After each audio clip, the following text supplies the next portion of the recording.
Alright guys, just a quick video to bring you up to speed on where things are currently at with regards to my training and racing. So this video was supposed to be about a recap on the EcoTrail 80k, but guess I better mention the elephant in the room first and foremost. So as you can probably gather, I've done myself some damage here. Last Tuesday on my way to an evening class, I came off my bicycle. When the chain came off, came down very hard on my right hand side and broke my collarbone. So broke it in a way as well that required surgery. If you're going to do something, do it right, eh? So I had the surgery last Thursday and now I am laying low for the time being. Obviously it has no implications on the EcoTrail, but it has big implications on my next race, which is the Ultra Trail Cape Town, which is in a little over 5 weeks.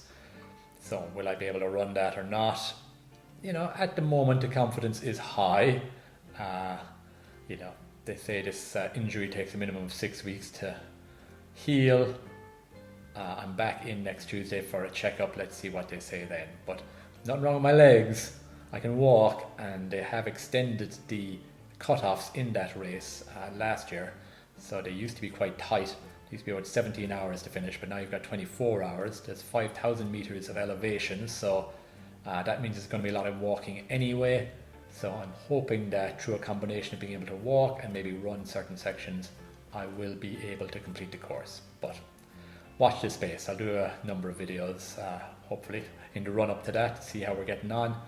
But just a quick look back on the EcoTrail. That race really went very, very well indeed. Delighted to end up on the podium. Felt I ran solidly throughout. I pushed hard in the last 2 kilometers by Leanne Van Dyke. Probably deserved to be pushed, really. I think I might have sat up a little bit at that stage when I should have been pushing myself. And when I look at pictures or videos of Ricky, Wayne and Leanne, I can see they're pushing hard to get to the finish line, whereas I was kind of cruising at that stage. I think I kind of felt I was way out on my own and I was just cruising to a comfortable third, and I would have been very disappointed if the third was taken off me in the final stages of the race. So delighted. Lessons learned on that, always a few, I would say most things went well. What didn't go so well, I deliberated over whether to take the poles. I do think it was the right decision in the end, but there is that danger, and I was aware of the danger as well, that you tend to use them more than you need to use them, and I probably fell into that a little bit in those last 2 or 3 miles.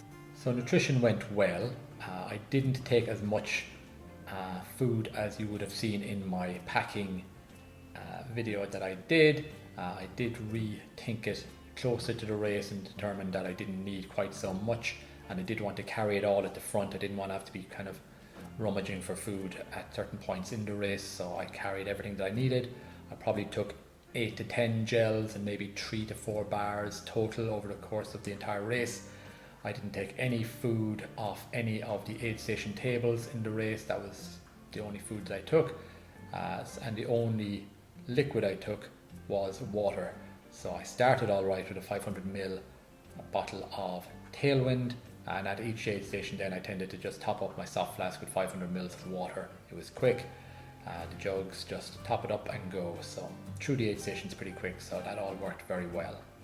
The only change that I probably would make to that, and I had it available to me, is that I also had a second soft flask in my backpack, which had Tailwind already in it without the water, and I should have topped that up, I think, in that second last aid station, just to give me that little bit of extra energy that might have pushed me on in those final sections. But I did find my stomach did go a bit dicky there towards the end. That final gel, I took about 2 pieces of it and couldn't finish it because the stomach had decided no, had enough of this. But I was close enough to the finish then anyway to take it home at that stage. Yeah, so not an awful lot to say on that, other than to say I was very happy with that result. And now we move on to the next race, which is the Ultra Trail Cape Town. Let's see how that goes. Obviously I'm not going anywhere fast at the moment, but ever optimistic. Watch this space.